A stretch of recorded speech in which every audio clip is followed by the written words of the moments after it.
don't know that women always support women as well as they can. I am afraid I'm the Indian girl that can't cook. Weren't you scared? Now, I am the number one person that would have been scared. Is branding more important or marketing? What is personal brand management and why it is important to have your own personal brand? Let me introduce you to Suman Randhawa, who has 9-year experience in Harrods, London. As well as she will talk about luxury brand management and how you can take it up as a career and how luxury brand management is moving its way to the metaverse. So stick around and enjoy the podcast.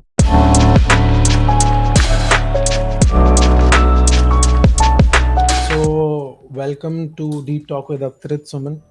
And first of all, I love to know your journey, how you started with Harrods and ultimately formed your company. Great. Thank you so much for having me here. I really appreciate you reaching out. And it's a reminder of the power, the global power of social media, because obviously that's how we've connected.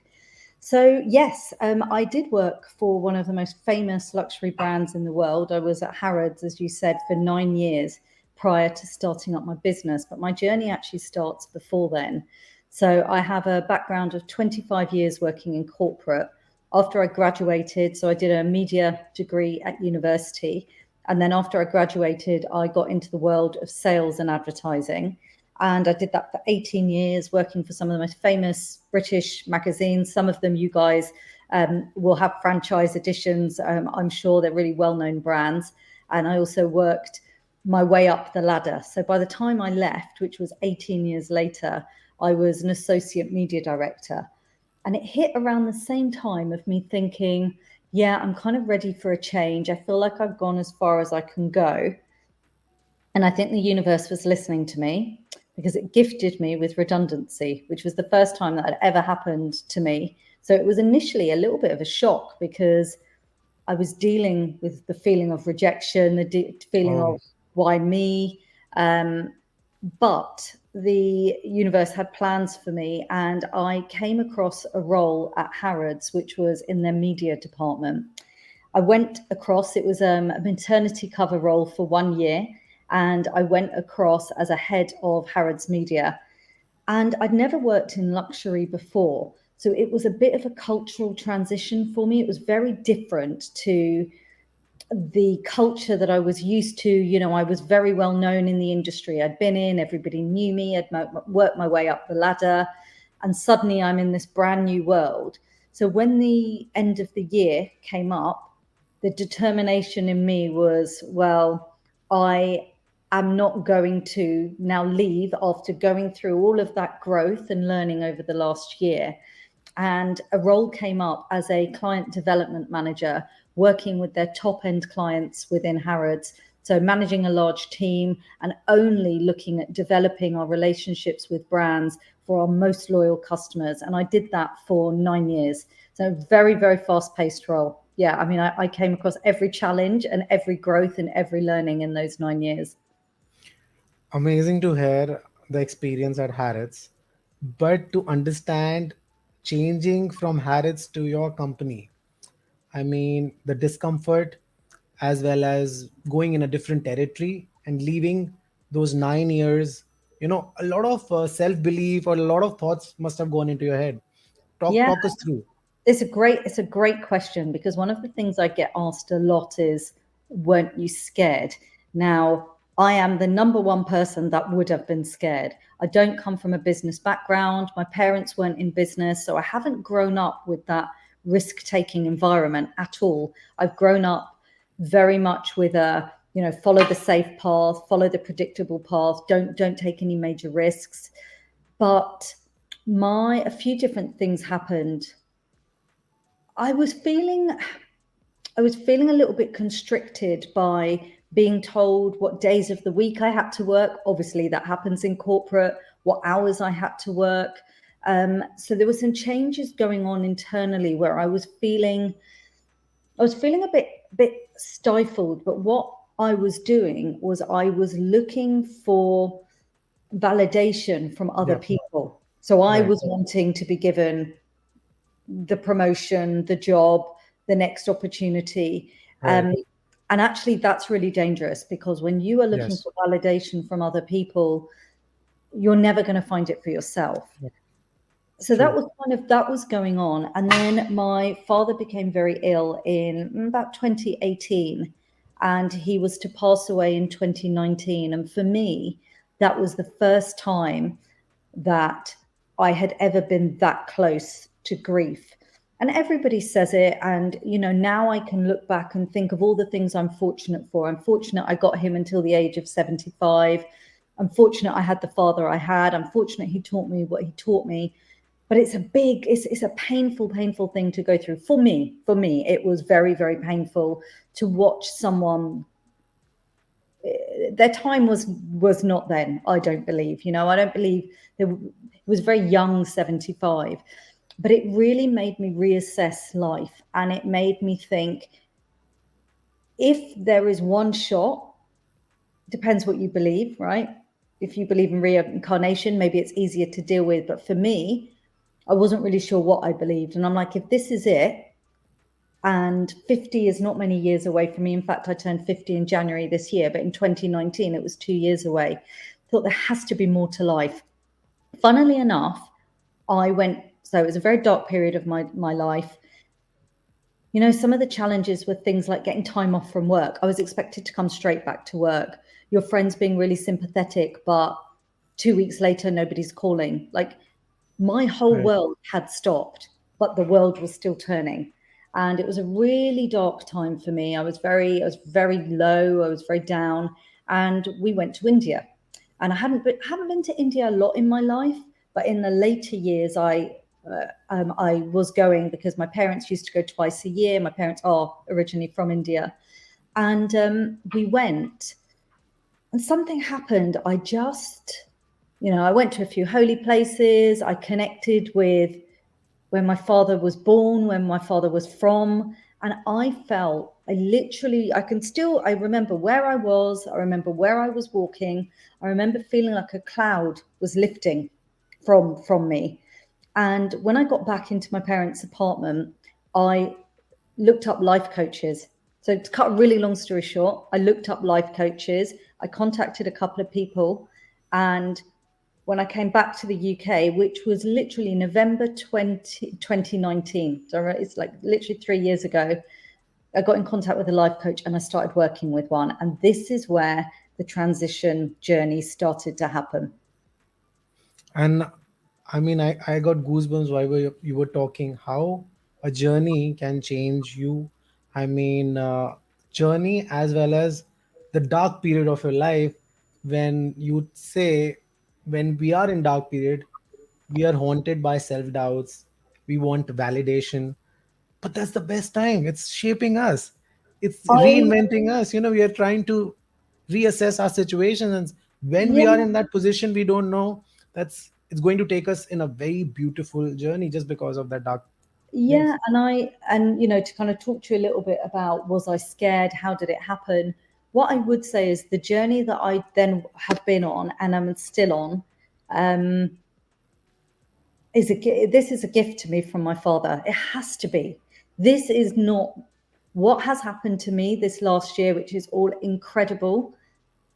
It could not be more further than I would have ever expected for me. Like, none of this fits the life that I thought I would be living. And there's a real joy in that, because for me to be able to say to people, like, there is no time that is too late. Your time is your time. And for me, I feel such joy that it's come to me at this point in my life.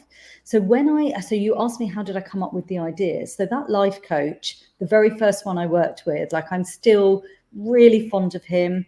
And I remember I spoke to a few different people, but I picked him. He was half Bengali, half English. He was exactly the same age as me.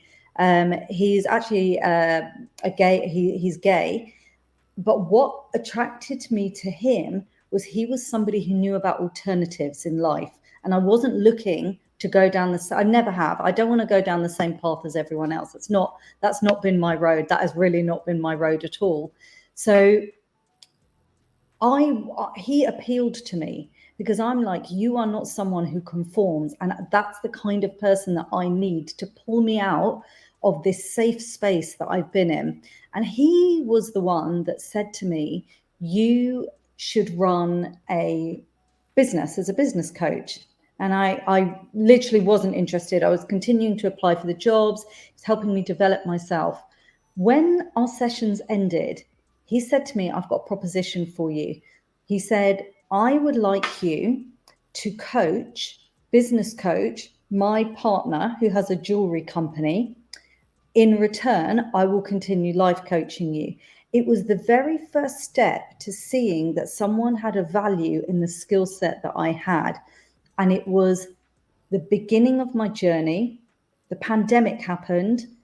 I set up a social media community, which doesn't even exist anymore, which had like thousands of people. And it was basically tips and advice.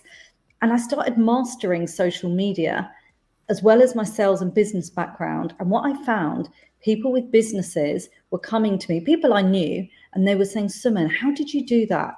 Can you give me some tips on how you grew the community? Can you tell me how you did X, Y, and Z? And the nugget of an idea was born. And then something else happened.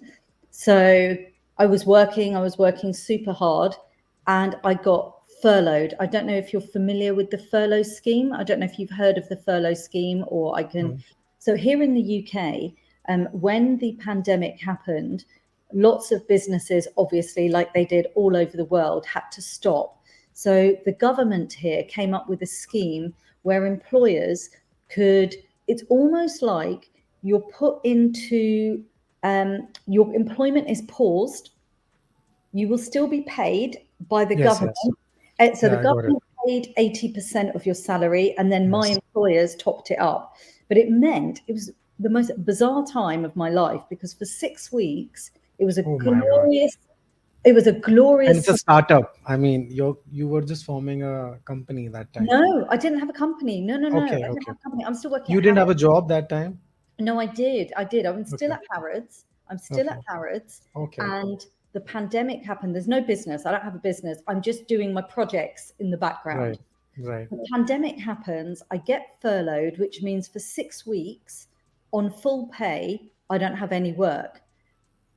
But for me, it was the biggest transition it was the next big transition in my life, because there was nowhere we could go. I didn't have to do anything. I was getting paid into my bank account. The weather was glorious. I had time. For the first time in my life, I was still, and I had time to think about what was important to me. And what was important to me was to do more of what I loved. So that was where the journey started to begin, with starting to explore what that could look like for me. That's amazing. I mean, a lot of life shaping, I say a lot of reassessment happened during those times. For I sure. mean, in fact, with me is the same story, how I had time in my hand to think about what I'm doing. So, I mean, I think COVID did happen to give us all to pause our lives and to think.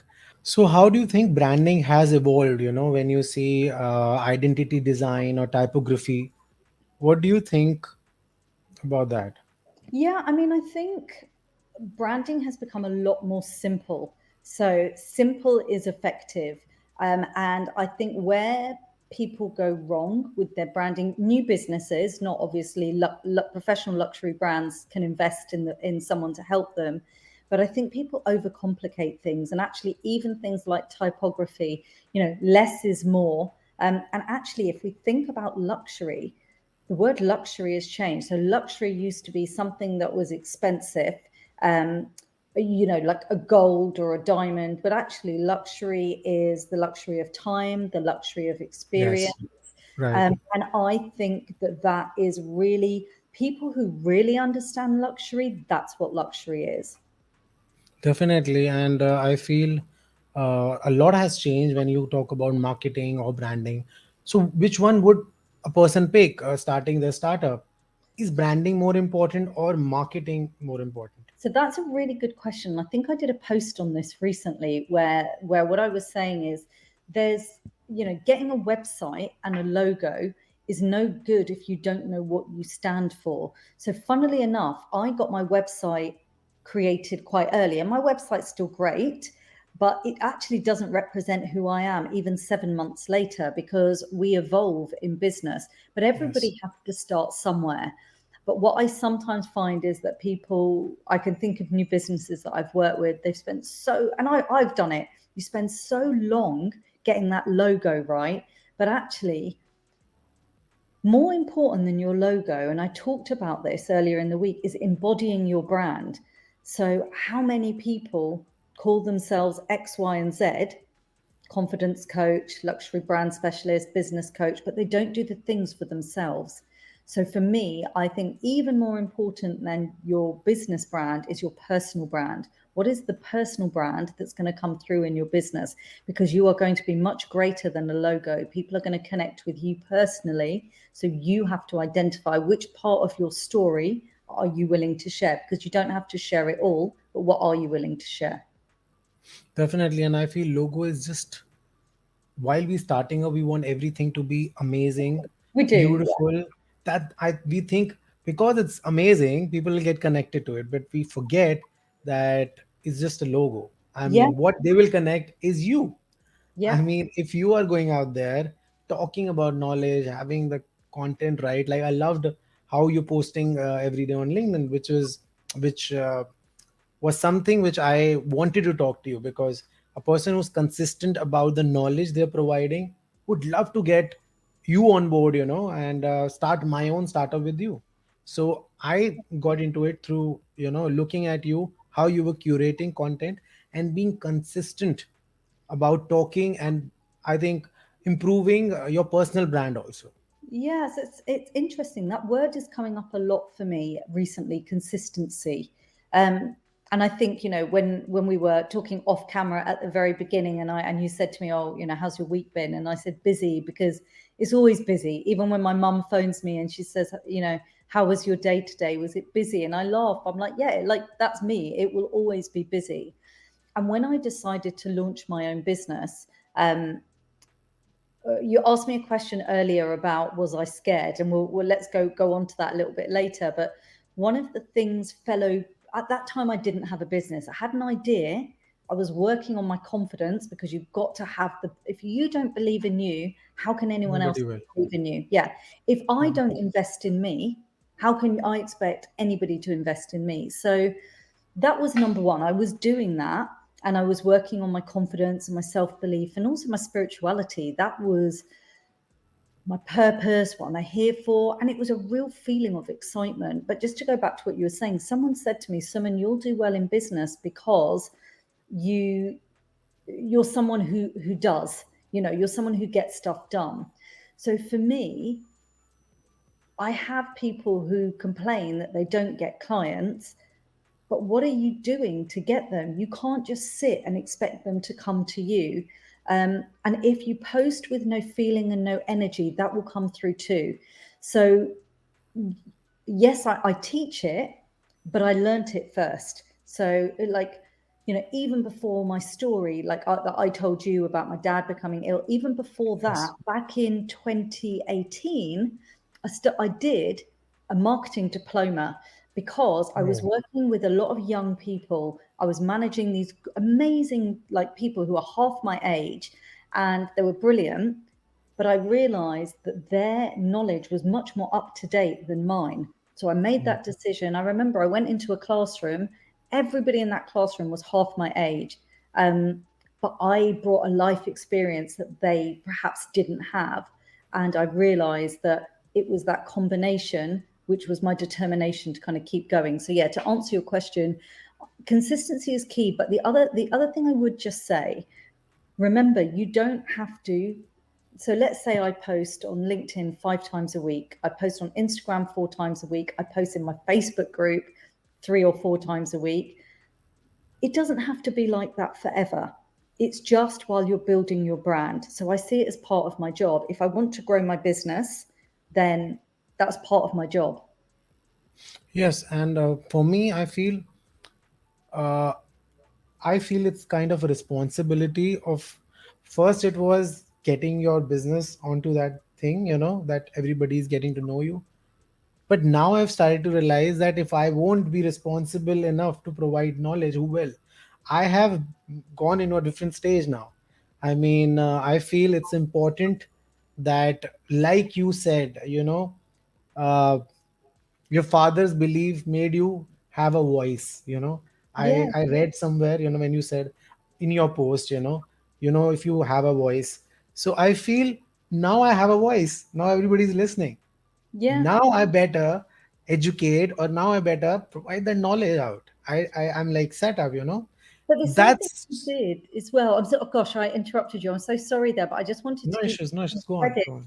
You know, I didn't realize that the LinkedIn person is the same person as the Instagram person. I've only just realized that on the conversation today. So now I know that.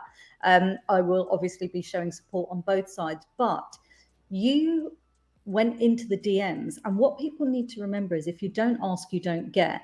And there are many people's DMs I do not reply to, particularly if they're selling me something. Whereas what you were wanting to do was build a genuine connection where we both share our knowledge with each other's audiences, Yes, hopefully a yes, wider audience. We don't know yes, each other. We're on different sides of the world. Yet look, yes, yes, managed to like sit and just yes, like we've hit the ground running with our conversation. yes. For me, there's something really beautiful about knowledge sharing, and I think this is a great example of it. So I just wanted to give you credit for what you did in reaching out. Yeah, thank you so much. And I'd love to connect with people who are talking about marketing, sales, and especially mindset, you Yeah, know. And talking about mindset, what would your advice to be youth back in India who want to work in luxury brand management?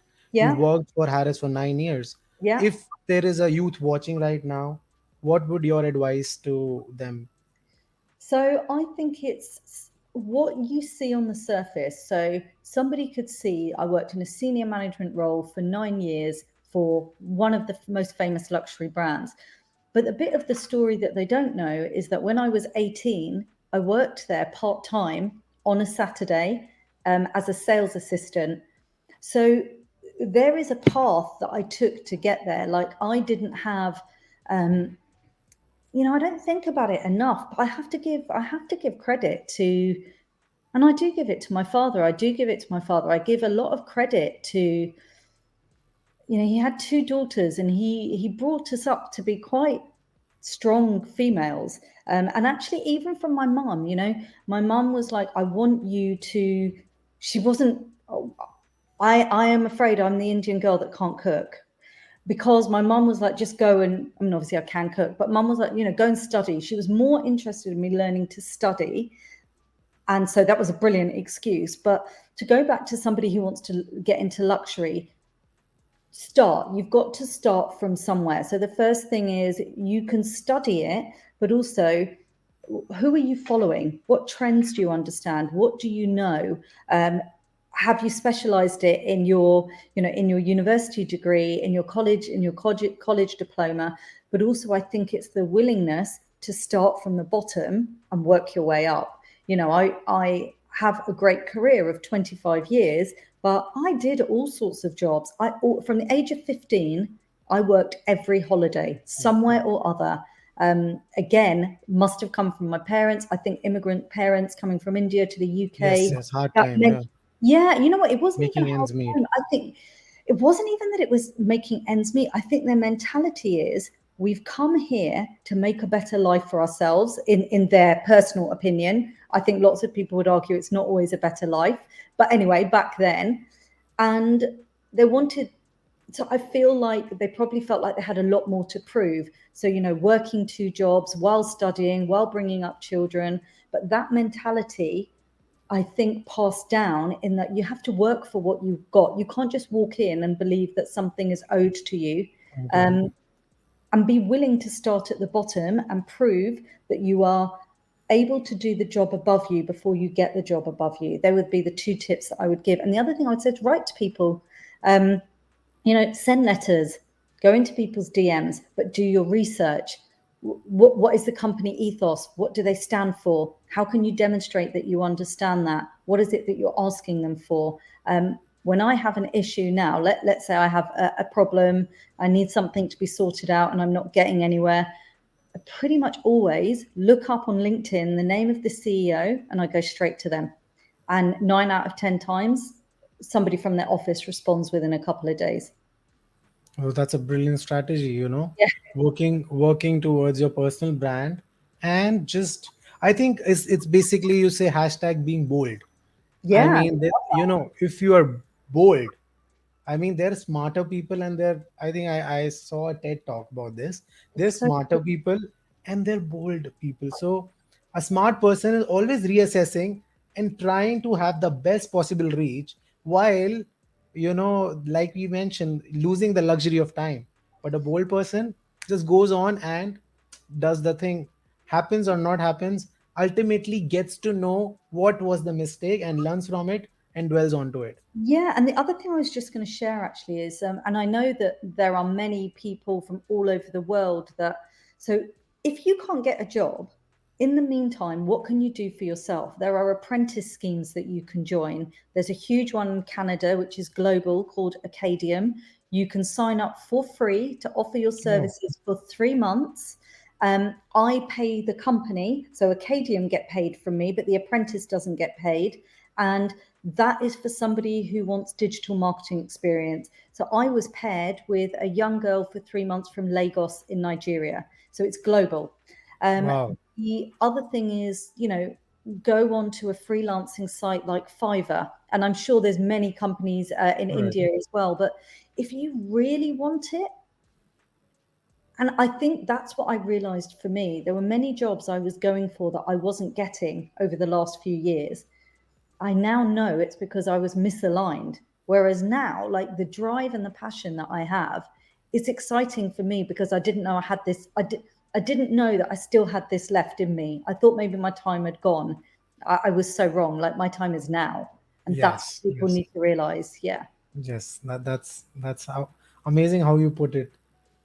Reality is our own perspective. yeah, We don't know what is reality until we do that self-aware.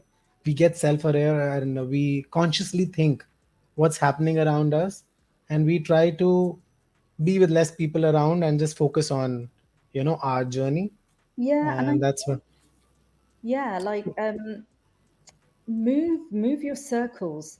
Like I love that I'm having this conversation with you. For me, I'm more energized by this than speaking to someone about nonsense who's not really interested in what I do. So, had I not been active on social media, I wouldn't have met as many business people as I have.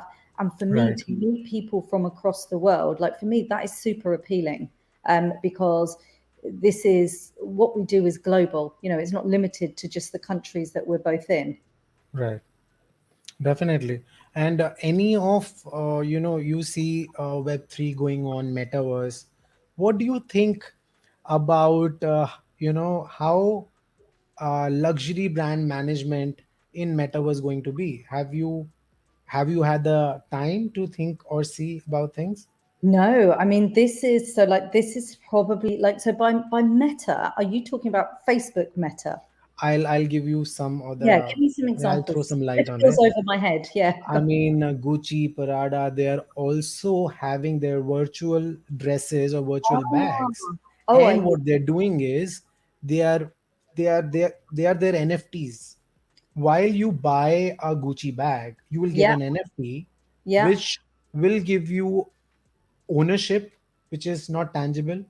yeah, And as there are a lot of fake Gucci bags going on, so you yeah. I have the love it. ownership now. Yeah, And just because of that NFT word trending, it also is a marketing value towards it, that this is something I will have forever, or this is something which I can pass on to my generations. This is so, nine, like 2022 edition limited bag you have, and your children or anyone have it in 2050 to brag about, to talk about.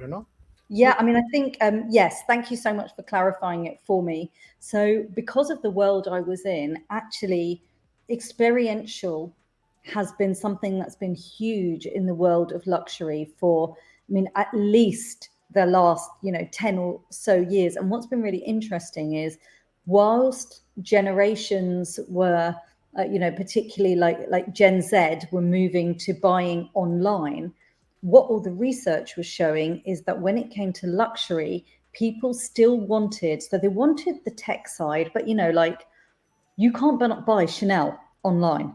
So you can only buy Chanel in boutiques. And what all of this is saying is that you can get the experience from the technology, but actually the going in and having some kind of a hybrid experience like you've just explained, where you've got the touch screens. I mean, even brands like Sephora, where you can literally go into a Yes, store, scroll along the yes, screen. We don't have yes. Sephora here, which is madness, but I'm very familiar with it from around the world. And you touch the screen and you can just choose your item. You're talking about Gucci. And I think sometimes this stuff can be like NFT. Everybody's talking about it. Sometimes I do think that technology, you have to get the measure of what is a fad and what isn't. But actually, the luxury brands have had to work very hard on what to do when you've got the black market going on and you've got loads of fakes in the market. So that's one of the reasons why there's so many collaborations, because it Right. becomes harder to replicate a collaboration than it does just a standard Gucci bag. Right, and also let's say they do so much. There is cost cutting also, where Yeah. luxury brand has to, put a lot amount of money in it. But because if they see virtual jacket of Gucci is selling, you know, and so they can cop down that cost, so they can work on marketing aspect of it because it's already a brand, Yeah. while the And virtual avatars, or if you see a lot of I feel in some stage you will find out a lot of virtual influencers, they are coming with these brands and they're wearing their brands in a metaverse, while you see Gigi Hadid wearing a Gucci virtual dress in a metaverse, and just because of her 20,000 virtual dresses of Gucci's get sold. That's how, yeah, it's I mean, going to it's pan out. I know in China virtual influencers were huge, but there was a little bit of a backlash against it as well. I would say, um, I think it's really difficult because for a particular generation, when you talked about youth earlier, I think for the particular generation, yes, this is more aligned with how they are. I think for me, experience is not tangible. It's how you're left I feeling. I understood where you're going. You're saying that's not real, right? Yeah, well, but then I'm also Because experience isn't tangible. But yeah, it's. yeah, I mean, what are you buying? but I also feel through my own perspective, it's a fake being. It is created out of AI. I mean, why you would trust an AI? But guess what? While you see youth, they get mad over because this virtual influencers are just recently Kyra, one of Indian virtual influencer, got launched. She's got, I think, so amount. I think she's number 5 now in the world. She's Wow. getting management, and who's handling behind it, they are earning a good amount of money just because there are less virtual influencers everybody Yeah, wants to follow. So for but me, you see the business aspect of it, it's very different. But it is reality, very I would different. never follow a virtual influencer. Yeah, I mean, for Oh, me, where's the authenticity? So I'm probably going to be showing my age here now. I think I was probably sounding really quite modern until we've got into this conversation. For me, there's no authenticity. It's not yes. real. Like you just said, there's probably some nerdy kid behind a keyboard who's creating it. There's big brands who are making a lot of money out of it. Um, yeah, I'm not. I don't buy in to that concept, even though I know millions do, billions. No, that's what I feel, that there is no authenticity, this is not real.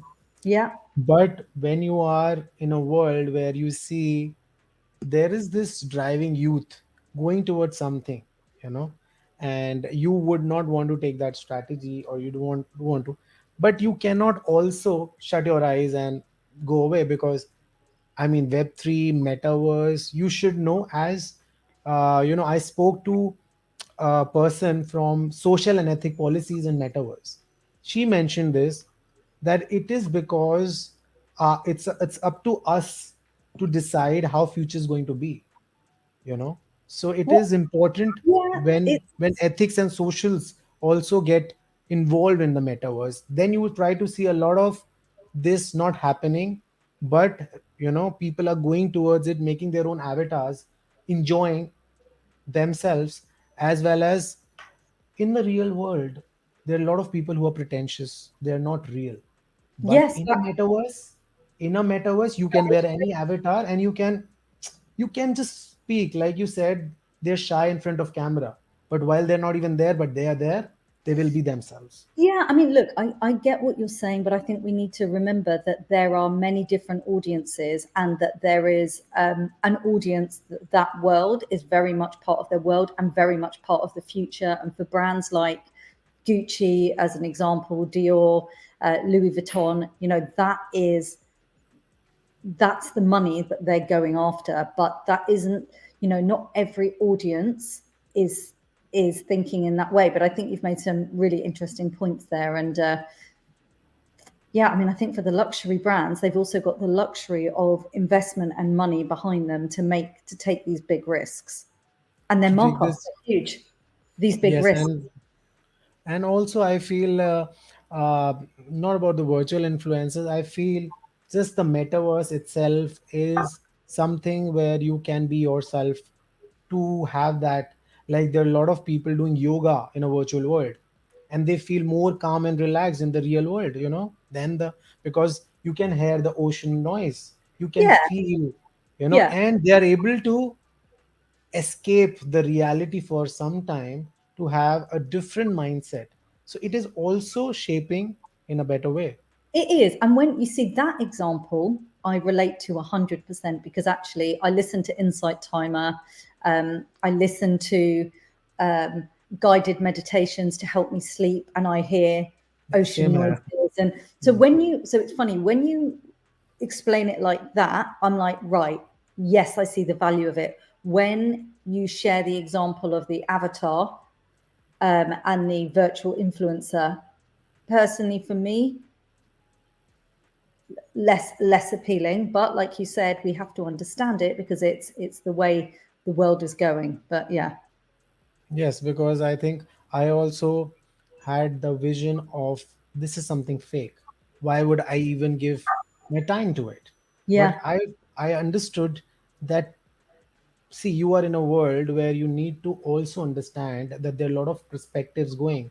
It's up to you. You can have your own destiny, your own road, you can have your own people, but don't create a block of something which is not near your perspective. Have yeah. a watch out. I mean, you should have a watch out, so that when the future generations, when my kids grow up and I don't know anything about it, I'll not be able to help them, just Can because the tech is rising. I mean, I often think of what it's going to be like in 20 years from now when I'm trying to explain something to an older, like a much older person, and I'm just like, oh my goodness, they're just not getting this. Yeah. And then I think to myself, what on earth am I going to be facing 20 years from now? I mean, who knows? Yeah, who knows? I mean, you can have a great time. Their time maybe because of your content, because of everything. You don't need to speak much, and it's Here's happening on its hoping. own. And Yeah. maybe I won't. Maybe I'll actually be on that exotic beach, Yes. resting in 20 You years. made enough ebooks. You made enough courses, and your Exactly. your Exactly. CEO is working towards it, and you're just in a And paradise somewhere. this has reached billions of people, and you and I are both incredibly rich somewhere. Yeah, that's Yes. Yes. Yes. Definitely. And that's how it pans out. I don't know how much time is left for you. yeah. I'm good for another 5 minutes. So I mean, just how you mentioned your journey, your father being, there for you, raising you strong. What about women in luxury brand management? How do you intend to make your brand as well as help them, because So like you yeah, mentioned, confidence. So what are you doing in that space, and how do you think a woman can be a more great like an important integral part of luxury brand management? yeah, I think, for me, with the businesses that I help, and my background is luxury, but I don't. I tend to work with premium brands and above. So, even if a brand doesn't see itself as luxury, for example, money mindset is a lot of the work that I do, looking at your pricing, understanding why you might be devaluing the work that you do, Hmm. understanding why free isn't always a good thing. So in terms of kind of confidence, I think, I've worked with a lot of women my whole career, and I don't know that women always support women as well as they can. I think now I run my own business, I understand it a little bit better. The more senior you are, the more people you've got to answer to. So sometimes the management who are the Hierarchy, next yeah. level down, um, they don't always understand what might be going on, what the bigger picture is. So for me, communication is key, but also believing. Like, all anybody needs is someone to believe in them.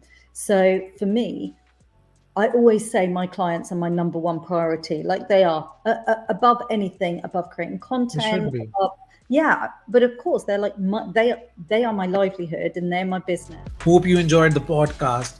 Keep learning, keep growing, have that self belief strong, and keep listening to Deep Talk with Avtarit.